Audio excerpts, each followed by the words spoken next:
Kali ini Al-Fakir akan menceritakan sebuah kisah tentang Hasan Al-Basri dan penyembah api.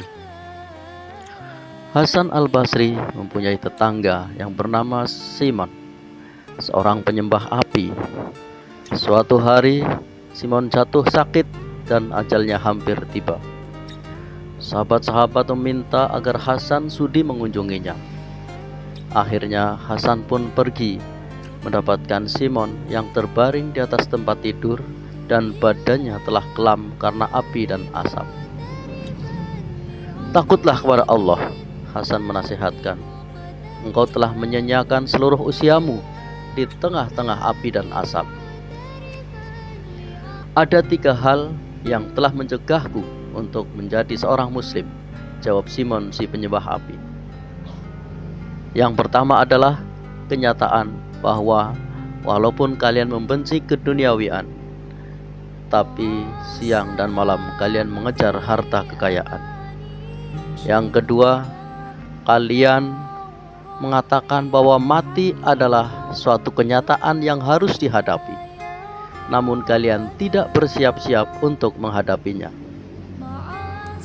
Yang ketiga,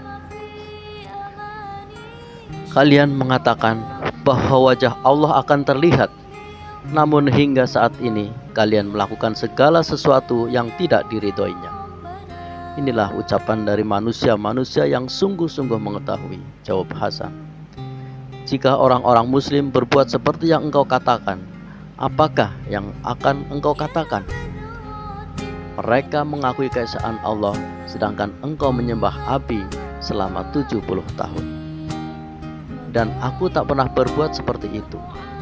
Jika kita sama-sama terseret ke dalam neraka, api neraka akan berani menghanguskan sehelai rambut pun pada tubuhku. Hal ini adalah karena api diciptakan Allah dan segala ciptaannya tunduk kepada perintahnya. Walaupun engkau menyembah api selama 70 tahun, marilah kita bersama-sama menaruh tangan kita ke dalam api, agar engkau dapat menyaksikan sendiri betapa api itu sesungguhnya tak berdaya dan betapa Allah itu maha kuasa."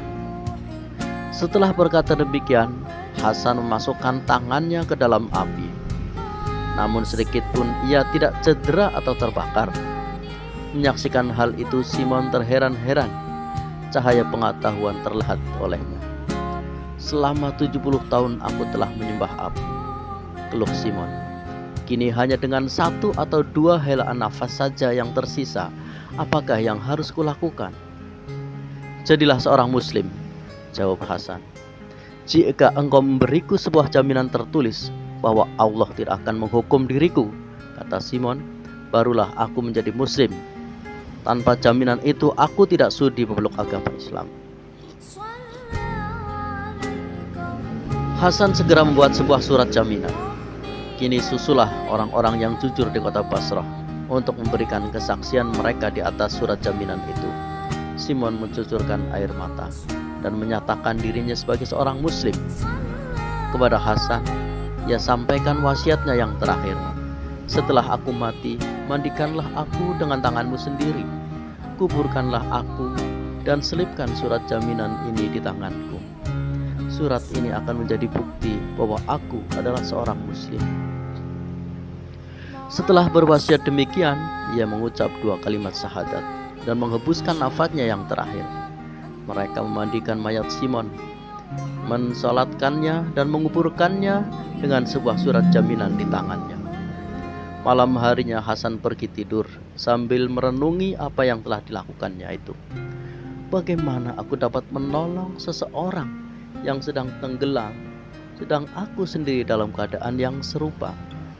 Aku sendiri tidak dapat menentukan nasibku, tetapi mengapa aku berani memastikan yang akan dilakukan oleh Allah?" Dengan pikiran-pikiran seperti inilah Hasan terlena. Ia bermimpi bertemu dengan Simon. Wajah Simon cerah dan bercahaya seperti sebuah pelita. Di kepalanya terlihat sebuah mahkota. Ia mengenakan sebuah jubah yang indah dan sedang berjalan-jalan di taman surgawi. "Bagaimana keadaanmu, Simon?" tanya Hasan kepadanya. "Mengapakah engkau bertanya? Padahal kau menyaksikan sendiri," jawab Simon. "Allah yang maha besar dengan segala kemurahannya telah mendekatkan diriku kepadanya dan telah memperlihatkan wajahnya kepadaku. Karunia yang dilimpahkannya kepadaku melebihi segala kata-kata. Engkau telah memberiku sebuah surat jaminan. Terimalah kembali surat jaminan ini, karena aku tidak membutuhkannya lagi." Ketika Hasan terbangun, ia mendapatkan surat jaminan itu telah ada di tangannya. "Ya Allah," Hasan berseru, "aku menyadari bahwa segala sesuatu yang engkau lakukan adalah tanpa sebab, kecuali karena kemurahan-Mu semata. Siapakah yang akan tersesat di pintu-Mu? Engkau telah mengizinkan seseorang yang telah menyembah api 70 tahun lamanya untuk menghampirimu, semata-mata karena sebuah ucapan. Betapakah engkau akan menolak seseorang yang telah beriman selama 70 tahun?"